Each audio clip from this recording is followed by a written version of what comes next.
Oh, hi everybody. Good morning. It's me again.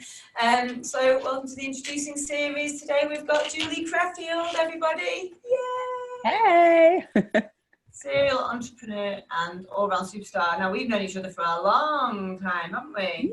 We have. I can't remember how or when, or you're just one of those people that have just been in my life for like a long while. Like an octopus on your face. There I am. Yeah, so we're both lucky bees, aren't we? Yep, indeed. Yeah, so I think that probably would have been the first time we've sort of met each other, I would have thought. Okay, so for those of you who don't know me, you can't believe it, but there will be people out there. If you just want to introduce yourself, while I try and find us on Facebook. Sure. So I'm Julie Creffield. I'm based in East London. I'm a serial entrepreneur. That's the kind of coverall way of describing what I do. I've got a kind of background in community development offline. That's kind of my background, and I've been reasonably successful in growing a number of online communities in the digital world. The thing I'm most known for is the company Too Fat to Run, which is a kind of global fitness movement for plus size women. And I've got a number of other kind of online programs that are more to do with kind of life coaching and helping people to live bigger lives. And more recently, I've moved into helping entrepreneurs do a similar thing, really, helping them to understand the power of the tribe and sharing how I've managed to build such kind of big and engaging and profitable communities. So it's hard to describe what I do, really hard, which is why it's always been so hard cracking LinkedIn, because you have to kind of, be able to clearly say what you do and choose just one thing. And I hate having to choose one thing. Of course, yes, and that's one of the things that I do. I make people choose, which is painful. It is, ridiculously so. Multi-passionate entrepreneurs, blah-de-blahs and all that, and that's what we're told, we can have it all, do it all, be it all, but when it comes to marketing something, you do have to pick one. Just for now, not forever, as we know. Yes. So talk to me a little bit about what were you doing before. So one of the things I've asked people on this series is to tell me about your 2 points. So in most entrepreneurs' journey, there is what I would call the crisis point, where you realise I can't do this anymore, whatever it is. And then the pivot point when you decide this is going to be my thing next. Yeah. So I think I don't know. So I think the crisis point was I got made redundant for the 4th time in 10 years. So I was like, someone's trying to tell me something here. I worked on the Olympics. I worked as a project manager and consultant on the Olympics, but just kept getting made redundant from different things that I was doing.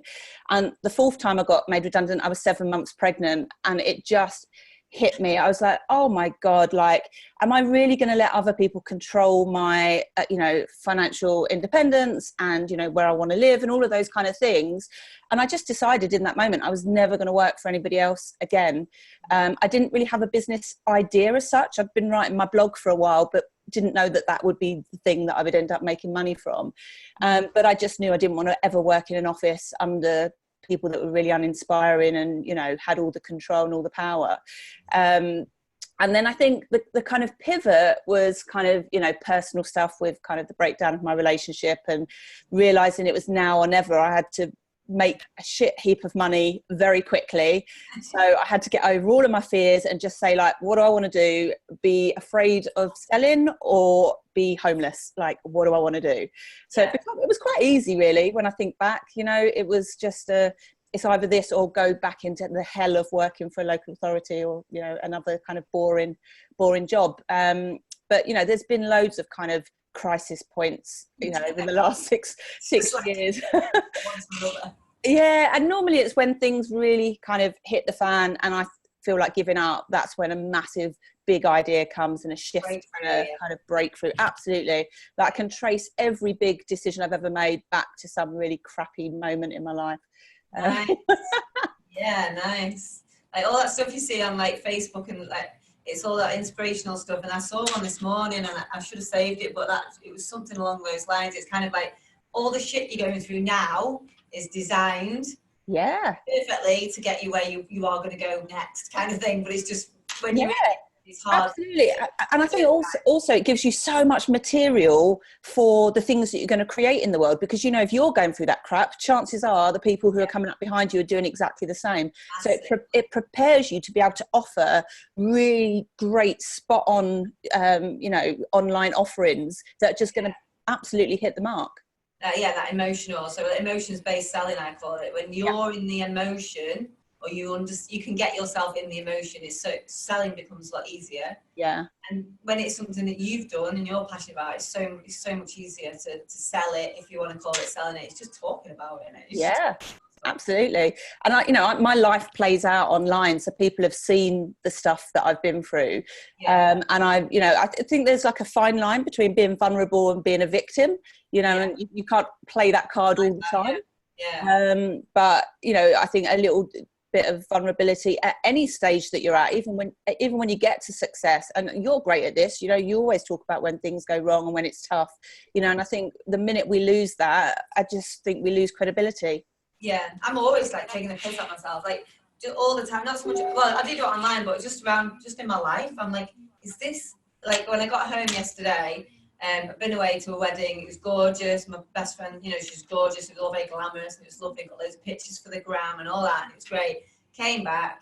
The wind had shut the window. The cats haven't been able to get out. Done a massive, massive turd in the van. And I'm like. This is it. This is multi-six-figure entrepreneurship. I know. I always tell the story. I got a phone call from this morning, you know, the TV show. Got a phone call from this morning, and while I was negotiating the biggest deal of my life, my daughter, who was a toddler at the time, put her hand down the back of her nappy and smeared all this baby poo all over me.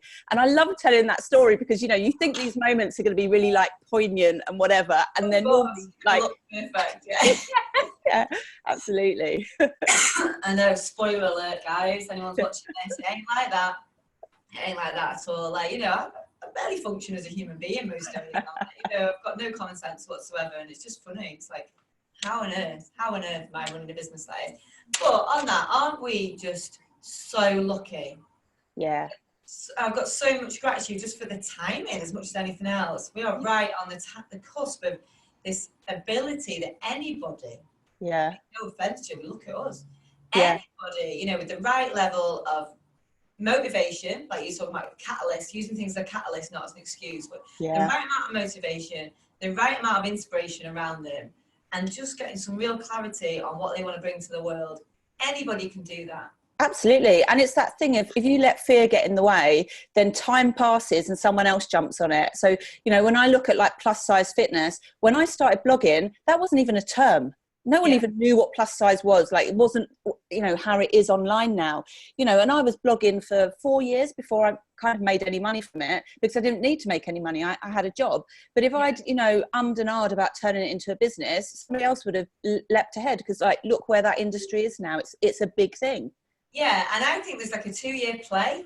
If you really get clear, you've got to do the 2 years graph. So a lot of people say to like my strategist, oh, look what you did with Helen's Facebook ads. You know, you spent 950 quid. That's pounds for any Americans watching. 950 pounds, and you turned it, converted it into 64k. And people are saying to him, I want to do that. I want to do that. And he's like, I can do that for you. You just need to go back and do the 18 months hard graphs that Helen did. Yeah. You know what I mean? It's such a weird environment that we're in, because on the one hand, you have to have patience and things take time. On the other hand, it's like no time at all. It's no time at all, is it? It's like 2 years in any business to get to multiple six figures is crazy. Yeah, you just got to get started. And I think often there's this, and I am developing a program about this at the moment, because people go, there's no point in me starting because everybody else has already established themselves online. And in the time that they take far asking about deciding to write a blog, like literally write 10 blogs and you're ahead of 90% of the other people that want to be in your industry. What's like, my program? No one gives a shit. No one cares.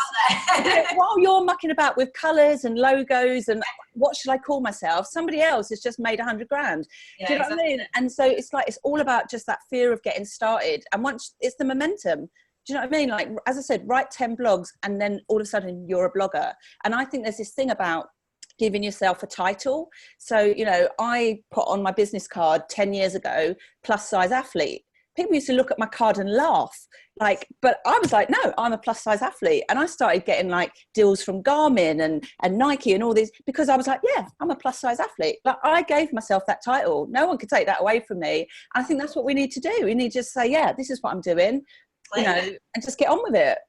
To absolutely claim it. And you can switch as well. Like, you know, if you suddenly say, like, so many people come to me, and I'm sure they do to you, where they just hit the wall, where they're just like, and it's probably easy for us looking in to see whether it's a hit the wall because it ain't working, or hit the wall because you're about to break through into something fantastic. And I think it's hard to see that when you're in it yourself sometimes. But if someone said to me, but especially with LinkedIn, yeah, but everyone knows me as this person, and now I want to go as that, and I'm like, how do I do that? How do I do that transition from I'm known as this person to I want to, it's like you rewrite your profile and then you are the new person. Do you know what? If I was to list the jobs that I've had, the titles that I've given myself, like literally so I'm doing a program called Tribe Builder at the moment. Up until January 15th, that wasn't even a thing. It wasn't even an idea. I had no, you know, and even though I've got a track record in community development, I hadn't really made the connection between what I did for all those 20 odd years before I went into online into what I'm doing now and why I'm so successful at it. And literally I went from an idea to selling 20 places in something like 17 days. Yes. So that's another thing that probably very similar between us is that speed of implementation. Yeah. Yeah, and I did have like a little bit of like, oh, you know, what do I do with my LinkedIn page? How do I make that transition? And then I went, I don't need to make a transition. I just just change it. Do the thing. Just do the thing. Yeah. Yeah, and I think the more experience you get, the more successful you get, the more evidence that you got, the more confidence that you get. I think that's kind of how it tracks out. And again, only 2 years, you become so much better at. Like I say this all the time, and I'm hoping you'll agree, is that there's no different what goes in our heads, people who are successful and people aren't. Everyone has those limiting beliefs. Everyone has all that shit that comes up when you try and bring something new to the world, or you want to do a big launch, or you want to looking at figures. All that stuff keeps coming up. Yeah. The only successful people just ignore it. Yeah, yeah. You get more experience ignoring it, Yeah, and it's like people say to me, "Oh, Julie, you're really fearless." I'm like, I'm not fearless. I'm full of fear all the time. Yeah. I wake up, you know, scared. I go to bed scared, but it doesn't stop me from doing the things that I do, you know. The more successful you become, the more scared you get, because you're like, you know, this could all go away tomorrow, because obviously no one's going to buy my LinkedIn Mastermind from tomorrow. Obviously, I've just opened the early bird this morning. It's been open for 4 hours, so nobody's ever going to buy the Mastermind again. Yeah. And I want to come up with this phrase, which is like, I don't know what the time scale is, but it's when you go live with something to when the first person buys. It is just like horrific. Yeah. I'm just in the void where I just want to give it all up, delete all the posts, never post about it again, go get a job and just fill up in a small book. That's normal, isn't it? When you're in that zone, especially like things like event marketing. Like nobody's going to come. It's going to be a complete empty room, even though we know. Same as with LinkedIn, is like the magic happens at the beginning with the mastermind. Sorry, the magic happens at the beginning, the magic happens at the end. Any kind of launch of anything. But when until that first person buys, oof. And then when you have that quiet lull in the middle, where you're like, oh, that's it. I'm only going to sell 2 things. That's embarrassing. Yeah. And then actually the worst bit is when you've got 2 or 3 people that have bought. Yeah. And you're like, you're like, I've got to deliver it just for 3 people. Like, you know, but yeah, it's funny. Like now I can laugh about it. The first few times it's just horrific. It's awful. Yeah, it is. You can laugh about it, but I do remember it. Like when I did my my Helenar in What Would Helen Do about my journey, if you like. And even I was looking back. Like I got Adam to rinse through some of my stuff and find the dates, timeline, and I was like, my first mastermind I sold it for £300, sold it to 8 people, and I was chuffed with that. Yeah, I was pleased with that. Yeah. I just sold one, by the way, just while we've been on this notification. I'm out the void. Live on Facebook. Yeah, like those 8 people, £300, and I just thought, well, that's it. I'll never sell any more than that, and that's okay. You know, and just that whole, all these limited beliefs are so normal. You have got to just say, you know what, I'm not interested. I'm not talking to you, limited beliefs, right now. Yeah.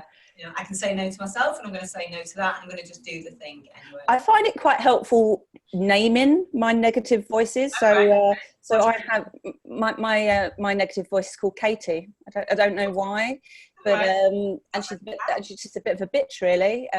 So whenever she's on one, I tell her to shut up and go away. Yeah, you're not the boss of me. It's funny, you know, talking with John Buchan about, you know, with habits and things like that, and negative self-talk is a habit after all. And when things are going on in your head like that, you can say no. Yeah. You can just say, no, I'm not engaging with that. It's almost like there'll be voices in your head, if you like, that tell you to do all kinds of stupid shit, but you ignore them. But suddenly it's like, oh, what will people think if I post this on LinkedIn? It's like, why are you listening to that one and not that one that said, why don't you just take all your clothes off and run around for a laugh or whatever? You know, there's stuff going on in there, like 24, maybe just my head, but like 24/7, of course, you know. But it's really important, though. I think we have a responsibility to our audiences, if you like, to say that it's just normal. Yeah. And I think, you know what this online world is like. You know, it's full of gloss, it's full of people with great hair and designer clothes and, you know, all of that kind of stuff. And it's really hard to relate to that if A, you don't aspire to being like that, and B, your life looks nothing like it. So I think the more variety of people that we can get that are just honest and real and show, I don't know, just show a different way of doing business, I think the better.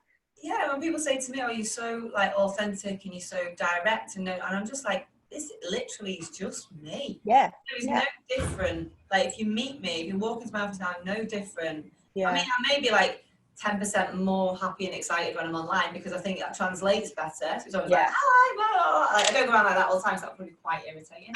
But it's like, it's just, but there's so many of us now, and I do, honestly, I love Denise dearly. I think she's absolutely fantastic. She's been an inspiration for me right from that very beginning. I remember buying into her boot camp, terrified, shaking, feeling sick, putting it on a credit card. I did exactly the same, and I did it. I can remember I was still with my ex at the time, and I thought, God, he will kill me if he knows that I've put something like this on my credit card. And I used to do the work secretly, you know, so that he wouldn't know. But actually, you know, that was the big turning point for me, was getting control of my money stuff. I had such a negative attitude to money. Yeah, well, I was in massive debt. You know, I was just like, I have such emotive, emotional connections to money. I'm not having any money. And I think one of the problems is, I'm really trying to address this through my work, is there's so much noise online about, you know, get to 6 figures, get to 7 figures and all of this kind of stuff. Most people just want enough money to pay their rent. Like, that's the reality of it. Most people that are coming into business would love to have a £5,000 month. I mean, that to them would change their world, you know. So it's really difficult to follow these big stars who are talking about hitting, you know, having 200, 300, 400, even more than that, you know, launches, when most people would be like, God, if I made £1,000 this month, that would be awesome. Massive game changer. Exactly. I always talk about so the £99 thing is like one of my things. And the reason why I hammer that home is, one, because I know it works, and I know it worked for me, and that was a game changer for me in my mindset. Hang on, I can go and earn 100 quid in an hour from home. My phone on my computer. That is a lot of money. And do you know what? I'm working on a keynote at the moment, because I do a lot of kind of speaking. You do, and I'm working on a keynote called I didn't want a keynote anyway, because it's the same with speakers. So a lot of speakers are looking for these big, like 10 grand a job speaking gig. They are so far and few between, and they go to the big players, and yet there are thousands and thousands of you know, up and coming speakers, wannabe speakers looking for those big gigs. And I just think, take your eye off that prize, because there's a different prize over here. You know, and one of the things that I tested last year was, you know, I've got all this expertise, and sometimes it's hard to get on a stage and get paid the amount you want. So I thought, right, you know, for me to get a 10 grand gig, all I need is 100 women to pay me £100, and I can deliver exactly the same content in a slightly different way. And so I did. It was an experiment, made 10 grand in 10 days, changed 100 women's lives, and there wasn't a speaker booker involved. It was completely all to do with me. So I'm really interested in how we change the model, you know, and stop aspiring to this kind of 1% club that, you know, yes, we might get there eventually, but what are we going to do? Beat ourselves up the whole way through while we're waiting for that, you know, somebody to wave their magic wands? So true. It's all about, like, I talk about layering quite a lot. It's like, just get the layers first. Get your foundation right in everything. People say to me, I want to do 5 day challenge, I want to do this, I want to do that. It's like, get your layers. The easiest way for most people to make enough money to live on, so they don't have to work, is one-to-one. Yeah. Coaching, consultancy, training, workshops, whatever it is. Yeah. But that's the easiest way. So when you look at somebody, you know, like me, doing a 200 odd grand launch with a mastermind, you're forgetting all of the one-to-one work. Yeah. Hundreds of those £99 sessions. Yeah. Home my craft. It's interesting though, because I never used to. I'm not a massive fan of one-to-one. I do some one-to-one work now, but I get a lot of buzz from groups. You know, I would rather, you know, and I'm a big believer, particularly my fitness stuff, because people don't really want to pay for running. So mine's all about kind of micro payments. So I'll get, you know, 200 people on a £20 a job program, and the energy of that really kind of lifts me up, because I think that, you know, it's about kind of throwaway money. And if you're in business, then throwaway money is probably about 100 to 200 quid. If you're not in business, then often it's 20 quid. You know, people are willing to have a punt on a 20 quid program. And I can see people, they'll come on a beginner's running program 4 years ago, and now they're in my life coaching program. Oh yeah. You know, and you see that journey, and it feels nice to be able to do that without ripping people off and giving them the opportunity to get to know you without there being a massive kind of financial risk to them. Yes, yeah, I have lots of coaches come to me and like, oh, I want to do £2 a month packages, and I'm like, that's great, but why don't you? And when I talk about £99 sessions, they're like, I don't want to charge, you know, because I charge 500 quid an hour, so they're kind of like, well, you charge 500 quid an hour, or whatever. Yeah. But the thing is, if you do £99 an hour, you can stop doing discovery calls. Yeah. Like yeah. So if you're doing 5 or 6 discovery calls, which I think are bullshit anyway. Yeah. Really grinds my gears. But anyway, if you stop doing discovery calls and instead do £99 strategy calls, whatever you want to call them, calls as I call it, then it's kind of like, then you can hone your craft. More people will know about you. Yeah. £99 is, like you say, is throwaway money for a business owner. Yeah. People always spend £99 on something. Yeah. It's very clear what they get. It's an hour of your time. You know, there's so many women and men, but particularly women. Yeah. They did 3 hours a week like that. Yeah. Change their life. Yeah, absolutely. Absolutely. We do need to get out, take people on that journey. So I would say start with the £99 thing. Then, yeah, of course, everyone wants to get to the big group program stuff, of course, because it's like you say, it's fun, it's exciting, it's limitless in terms of profitability, which is wonderful. But not many people wake up and think, I'm going to do a 1,500 quid, £2,000 program, I'm going to sell it to 100 people. And I think the missing part of this, and this is absolutely what I do, is the community building aspect of it. Because people go, oh, I want the big money and I want, you know, a big group program, but they've got no idea how to A, get people excited about their program, and then B, look after them in this program so they stay engaged and become kind of raving fans. You know, how many Facebook groups do we join that are just dead? They're just dead. There's no energy. Everyone's selling to each other. You just don't want to be there. And we forget, we think kind of online we're a different species to what we are offline. No, it's the same as going to a party that's dead. You want to leave as soon as you can. Do you know what I mean? It's like, it's no different. We're the same online as we are offline. Our behaviours are exactly the same. And we forget that that's what we're talking about. We're talking about how humans interact. Absolutely. I mean, my Facebook group just grew out of nowhere, really. We're just about probably going to hit 5,000 today, actually, which is quite cool. But it's about it's an intangible thing, though, isn't it? It's hard to. Well, I don't know. You might be able to teach people how to do it, but it's all about. For me, it's all about energy, like anything. So I'm really weird. You're pretty weird, aren't you? I presume we're pretty weird people together. Like it's all about energy, and I said that about the mastermind. It is like a party. It's like my party in my house. But some people are better at throwing parties than others. But you can learn it. Like some people are just not people, and that's fine. You can run a community without being touchy-feely and energy driven. You just need to have a strategy behind it, and sometimes you need to get people in that are better at it than you to be the kind of vibe makers. Do you know what I mean? Like if you know you're a bit dull in real life, then you're probably likely to hire a band. Do you know what I mean? Like, you know, this is carry it on your own. You're just going to do karaoke or whatever. Yeah. It's just kind of understanding. I love party. I've been organising parties. When people say do what you do for free, like organising parties is my absolute thing. Like I'm the linchpin of a lot of my social circles.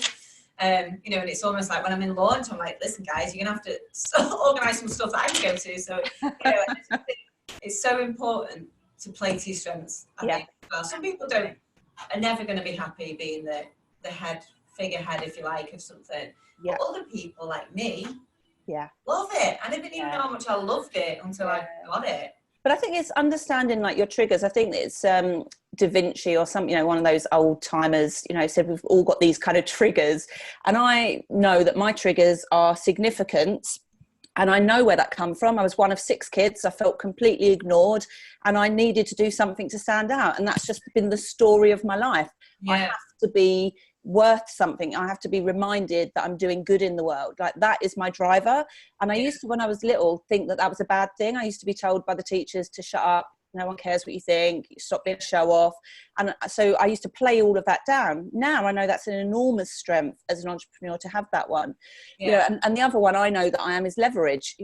I can see opportunities and pop people together and not always just financial, but like I can pop groups of people together and think, God, you guys are going to create something awesome. Yeah. And I think it's just understanding that we're all different as entrepreneurs, and it's not like there's one way to make money. You just need to understand yourself and, as you say, play to your strengths. Absolutely play to your strengths. I mean, literally, I got all the pricing wrong when I was doing my live this morning, and I was laughing because I got one job. That is to go live. That is it now. I've outsourced everything. I wrote a post this morning, nearly fucked that up. I wrote this long post out, obviously didn't use the computer, I was sat in the office on my phone like this, and I wrote this long post, put some emojis in it, and I was like, oh, that's all right, that, and I took a photo and everything, and then I went to post it, and my whole phone crashed, and I was just like, what, I'm hopeless at anything like this, so stressful, whereas then when I went live and I forgot the prices and all that stuff, that's just part of it, but that's like my only job is just to show up and be me, like, how did I even create a business that allows me to do that? Is fantastic. The thing that I get wrong all the time is the numbers. And it's not that I can't add up. I can add up, but I get numbers confused. I always have to double check my dates. I always get flight times wrong. Like I've got something going on in my head. And I think, how the hell do I run a profitable online business when I can't even get the numbers right? That's what I was saying, yeah. I'm barely functioning. I booked a flight home from Disneyland Paris in the wrong month once. So check in, they were like, nope, you're booked to come back in March, and it's the 23rd of February. I was like, oh my God. Any self-respecting entrepreneur would rang my dad crying. Yeah. And the thing is, it's not like we don't travel a lot. That's the thing. That's the really annoying thing. So I can remember in November, I was going out to do the New York Marathon, and I had a massive press thing out there. I was doing talks and all of this stuff. And I come home from one speaking gig up north, and I was sitting on the sofa, and someone just messaged me and went, have a safe flight. And I went, what? And I was like, am I supposed to be flying tonight? I literally looked at my phone. I had 3 hours to get to the airport. I thought I was flying the following day. So I would have missed out on and I got such good publicity when I was in New York. My story went viral, and it was in 60 countries or something like that. And now I look back and think, shit, if I'd put on a box set or something and not looked at my phone. Yeah, I would have taken my phone off on the digital detox. Yeah. Anything could happen if we do that. It's amazing. So, all right, so we could literally chat all day. Especially as the more we're talking, the more notifications I'm getting from PayPal saying I've sold more stuff. I like it. Saying high vibe. Okay, so what is going on with you right now then? What's the one thing that you want to tell people about right now? So there's two things really. So the 2-factor run business is actually it's actually turned into a social enterprise. So that's the big news for me. Because I want to grow it across the UK and across the world. So we've just put in a funding application for £400,000, and we couldn't do that if I was a company. So we have to be a social enterprise for that. And that will see kind of 2-factor run groups and activities all over the UK. So that's pretty exciting. Nice. And then that will free up my time to do what I'm really passionate about, which is kind of helping entrepreneurs to think bigger, really, and to think about kind of how, by building communities and being more authentic, and thinking about how you engage people to, it's not just to buy your stuff, but it's to do your stuff, because that's what it is. We focus on, oh, people don't want to buy my stuff. Maybe it's that they don't want to buy stuff, it's they don't want to do your stuff. Yes. Because it's about action. It's not just about an exchange of money and value. It's about how are people going to implement the thing that they buy from you. So it's all about action. So the program that I run is called Tribe Builder. I'm not doing another round until June, but you can sign up to the wait list. And I'm starting, I'm building it this week, actually, a program called Get Started with Tribe Building, which is like an entry level. It's really to help people at the start of their entrepreneurial journey to just consider tribe building and the idea of community engagement, so that they don't get like 3 or 4 years down the line and go, why didn't I sort my Facebook group out properly from the start, or why didn't I think about a hashtag, or why didn't I do this or that. And it's about kind of future I don't know what, it's something about protecting, future proofing your business, I guess, so that it has longevity and it's not just this small thing that's local. Or, I meet so many entrepreneurs that have great ideas, they just don't know how to take it out of the local. It's just so small. And I think, God, that has huge reach. I'm working with an entrepreneur in the States at the moment. She's brilliant. She's really passionate about caregivers, so people that look after elderly relatives or disabled kids. She's got this thing, and actually I did give her the idea for it, called the Caregivers Coffee Break, and it's all about giving people 15 minutes permission to just look after themselves. And I've been working with her for a couple of years now, and she's going global with it, and she's going to be starting a membership program that's like $1 a month, because she was saying, oh, no one can afford it. I was like, what, people can't afford $1 a month? There's something like 38 billion or 38 million caregivers in the US. You've got a huge ripe market. 99 cents a month, times that by a couple of million, you're laughing. And it's that kind of, all she needed was an idea of scale and a little bit of support to look about how to do it. Yeah, I think that's it. That's how you can really help people, is asking those expansive questions. Yeah. That's how I've managed to scale and sort of quantum leap certain things, because it's just asking myself those questions of like, how can I make X, and just letting, well, for me, it's universal, letting, those ideas come through. And I think what we probably underestimate is how much of that is a gift, if that makes sense.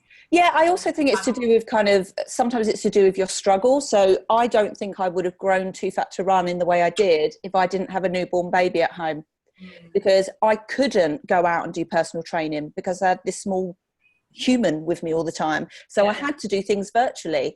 There were only 52 weekends in a year. I didn't want to be traipsing up and down the country doing little workshops. So I was like, right, how can I do the work but just do it in a way where I can still be in my pajamas and still be at home breastfeeding?